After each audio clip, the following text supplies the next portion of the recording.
Hello friends, कैसे हैं आप सब। इस लेक्चर में हम लोग देखेंगे मूल अधिकार आर्टिकल 23 से आर्टिकल 30 तक। तो चलिए लेक्चर स्टार्ट करते हैं। सबसे पहले देखते हैं आर्टिकल 23, जिसके अंतर्गत कहा गया है मानव दुर्व्यापार व बलाश्रम का निषेध। देखिए, ये आर्टिकल शोषण के विरुद्ध आर्टिकल के अंतर्गत आता है। और शोषण के विरुद्ध आर्टिकल कौन कौन से हैं? तो 23 है और 24 है। तो सबसे पहले 23 देखते हैं। तो इसमें कहा गया है कि मानव दुर्व्यापार, बेगार व इसी प्रकार के अन्य बलाश्रम पर प्रतिबंध जो है वो लगाया जाएगा आर्टिकल 23 के अंतर्गत। और इसका जो उल्लंघन अगर कोई करता है तो वो एक दंडनीय अपराध माना जाएगा। और ये नागरिक और गैर नागरिक दोनों पर लागू होता है, क्योंकि हम जानते हैं कि केवल नागरिकों के लिए मूल अधिकार कौन से हैं? 15, 16, 19, 29 और 30। अब अगर देखें कि मानव दुर्व्यापार के अंतर्गत कौन कौन आता है, तो उसमें ये आता है कि अगर पुरुष, महिला या बच्चे जो है उसको वस्तु के समान अगर उसकी खरीद बिक्री की जाती है, अर्थात जैसे हम वस्तु को खरीदते बेचते हैं वैसे अगर उनकी खरीद बिक्री की जाती है तो वो मानव दुर्व्यापार के अंतर्गत आएगा। वैश्यावृत्ति भी इसके अंतर्गत आ जाएगी अगर फोर्स्ड तरीके से कराई जा रही है। देवदासी प्रथा जो है वो भी इसके अंतर्गत आ जाती है। और दास, ये सभी मानव दुर्व्यापार के अंतर्गत आ जाते हैं। और बेगार मतलब बिना मजदूरी दिए कार्य कराना या बहुत कम मजदूरी दिए, मिनिमम जो मजदूरी होती है उससे कम देना, वो भी एक तरीके से बेगार ही होता है। और सुप्रीम कोर्ट ने अपने निर्णय में ये बताया भी है। तो इस तरीके से ये जो आर्टिकल है 23, ये व्यक्ति के साथ साथ राज्य के खिलाफ भी व्यक्तियों को सुरक्षा प्रदान करता है। तो इस तरीके से हम लोगों ने देखा आर्टिकल 23। आर्टिकल 23 के दो अपवाद भी हैं। अगर राज्य सार्वजनिक उद्देश्यों के लिए कोई सेवा, अनिवार्य सेवा लागू करता है तो वो जो है वो बलाश्रम के अंतर्गत या फोर्स्ड लेबर के अंतर्गत नहीं आएगी। जैसे राज्य अगर अनिवार्य सैन्य सेवा लागू करता है या अनिवार्य सामाजिक सेवा लागू करता है तो वो ऐसा कर सकता है। ये मानव दुर्व्यापार व बलाश्रम के निषेध के अंतर्गत नहीं आएगी और इनको अपवाद माना गया है इसके अंतर्गत। चलिए अब देखते हैं आर्टिकल 24। आर्टिकल 24 क्या कहता है? कारखानों आदि में बालकों के नियोजन पर निषेध। इसके अंतर्गत कहा गया है कि अगर कोई फैक्ट्री है या खान है या कोई अन्य संकटमय गतिविधि है, जैसे कि निर्माण कार्य या रेलवे, इसमें 14 वर्ष से कम उम्र के बच्चों को नियोजित नहीं किया जाएगा, अर्थात इनके नियोजन पर प्रतिबंध है आर्टिकल 24 के तहत।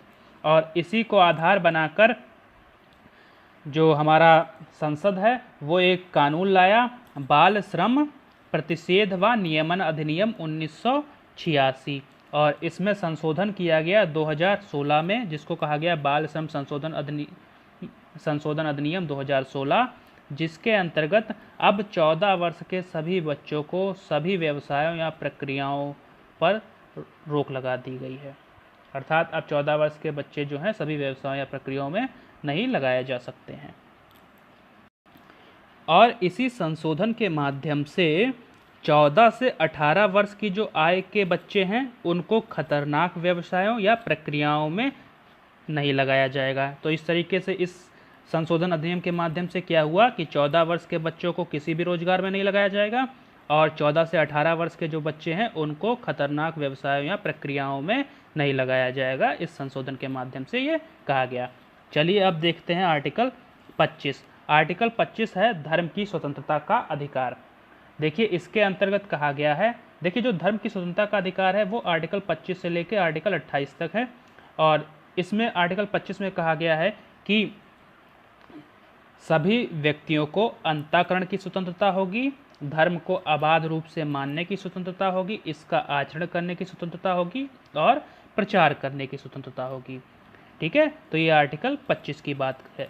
आर्टिकल 25 के अंतर्गत क्या क्या है? अंतःकरण की स्वतंत्रता है, मानने का अधिकार भी है इसके अंतर्गत धर्म को, प्रचार का भी अधिकार है और आचरण का भी अधिकार है। लेकिन एक चीज़ याद रखिएगा कि फोर्सफुली धर्म परिवर्तन कराने का अधिकार इसके अंतर्गत नहीं है और धर्म को नहीं मानने का भी अधिकार आर्टिकल 25 के अंतर्गत है। तो ये भी याद रखिएगा।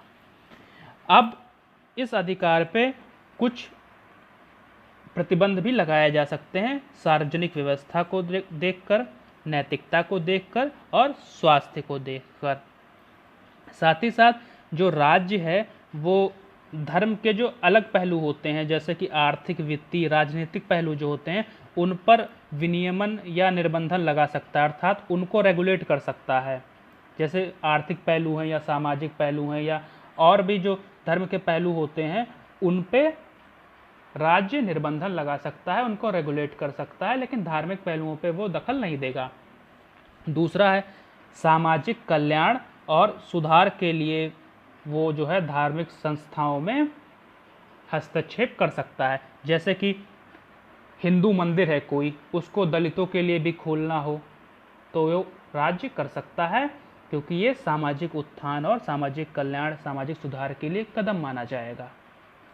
ठीक है, तो ये आर्टिकल 25 के अंतर्गत जो बातें थी वो हमने जान ली। चलिए अब देखते हैं आर्टिकल 26। आर्टिकल 26 क्या कहता है कि धार्मिक संप्रदायों को किसी भी धार्मिक आयोजन करने की स्वतंत्रता। ठीक है, तो इसके अंतर्गत क्या हुआ कि ये सामूहिक रूप से धार्मिक अधिकारों की रक्षा की बात करता है आर्टिकल 26, जबकि आर्टिकल 25 व्यक्तिगत अधिकारों की गारंटी देता है।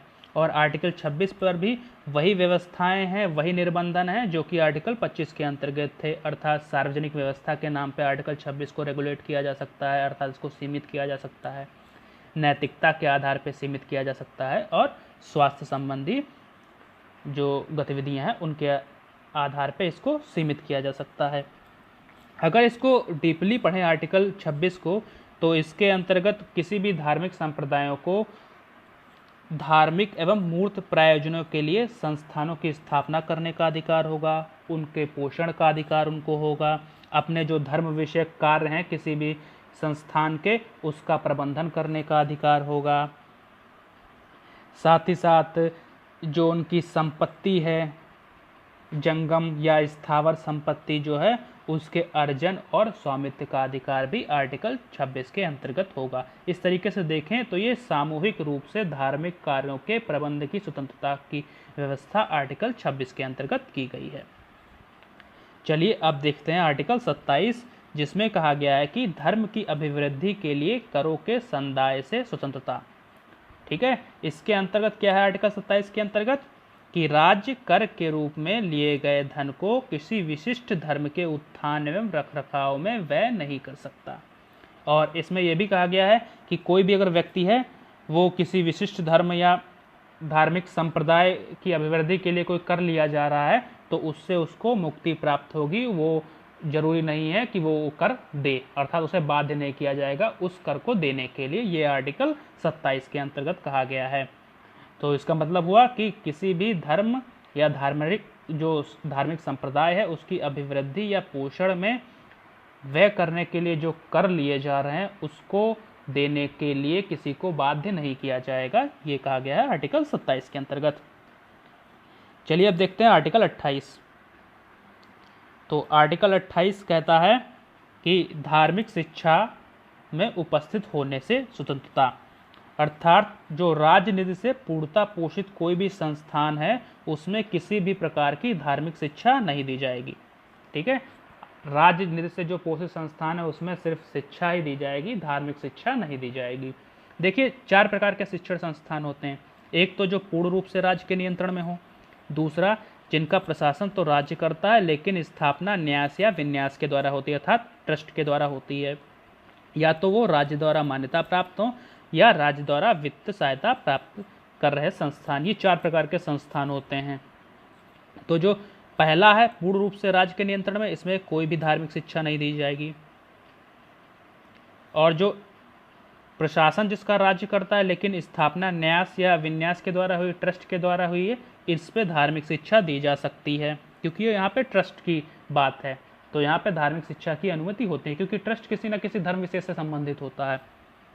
फिर इन दोनों में जो राज्य द्वारा मान्यता प्राप्त या राज्य द्वारा वित्त सहायता प्राप्त कर रहे संस्थान, इनमें स्वैच्छिक आधार पर धार्मिक शिक्षा दी जाएगी। अगर आप चाहते हैं तो धार्मिक शिक्षा में शामिल हों, प्रार्थना इत्यादि में शामिल हों, अगर आप नहीं चाहते हैं तो आप शामिल नहीं होंगे। और साथ ही साथ इसमें अभिभावक अगर आपके कहते हैं कि आप धार्मिक शिक्षा में शामिल हो सकते हैं तब भी आप शामिल हो सकते हैं। तो इस तरीके से ये जो लास्ट के 2 हैं इसमें स्वैच्छिक आधार पर धार्मिक शिक्षा की अनुमति होती है। अब देखते हैं आर्टिकल 29। देखिए, संस्कृति और शिक्षा संबंधी जो अधिकार हैं वो आर्टिकल 29 और 30 में हैं।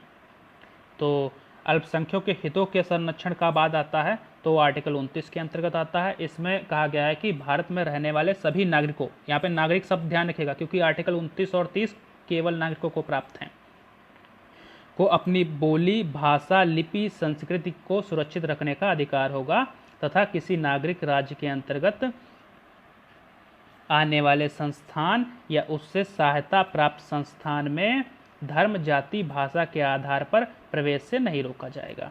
अर्थात उन्हें अपनी जो बोली है, भाषा है, लिपि है या संस्कृत उसको सुरक्षित रखने का अधिकार होगा और किसी नागरिक को राज्य के अंतर्गत आने वाले संस्थान में धर्म, जाति या भाषा के आधार पर प्रवेश से नहीं रोका जाएगा। ये भी कहा गया है आर्टिकल 29 के अंतर्गत। तो उच्च न्यायालय ने इसमें कहा कि यह व्यवस्था जो है अल्पसंख्यक और बहुसंख्यक दोनों के लिए है। तो इस तरीके से अगर बहुसंख्यक भी अपनी भाषा को सुरक्षित रखना चाहते हैं तो वे रख सकते हैं। अगला है शिक्षा संस्थाओं की स्थापना और प्रशासन करने का अल्पसंख्यक वर्ग को अधिकार। यह आर्टिकल 30 के तहत प्राप्त है अल्पसंख्यकों को। और आर्टिकल 30 के अंतर्गत जो अल्पसंख्यक हैं उनमें से जो धार्मिक अल्पसंख्यक हैं या भाषाई अल्पसंख्यक हैं उन दोनों को ये प्राप्त है। देखिए, संविधान अल्पसंख्यक शब्द को परिभाषित नहीं करता, ये आप याद रखिएगा। तो आर्टिकल 30 के अंतर्गत अल्पसंख्यकों को अपनी मर्जी की शिक्षा संस्थाओं की स्थापना करने और उनका प्रशासन करने का अधिकार है। साथ ही साथ उनको संपत्ति के अर्जन का भी अधिकार है। ये आर्टिकल 30 के अंतर्गत उनको प्राप्त है। तो इस तरीके से हमने आर्टिकल 23 से आर्टिकल 30 तक इसमें देखे। तो आर्टिकल 23 से 24 जो है वो शोषण के विरुद्ध अधिकार के अंतर्गत आ गया। आर्टिकल 25 से 28 तक धर्म की स्वतंत्रता के अंतर्गत आ गया और आर्टिकल 29 और 30 आ गया शिक्षा और संस्कृति संबंधी अधिकार के अंतर्गत। सो इस लेक्चर में इतना ही है। अगला लेक्चर होगा आर्टिकल 32 के बारे में, जो कि बहुत ही इंपॉर्टेंट है और इसके लिए भीमराव अम्बेडकर जी ने कहा था कि यह संविधान की आत्मा है। तो हम लोग अगले लेक्चर में उसे देखेंगे। तब तक के लिए धन्यवाद।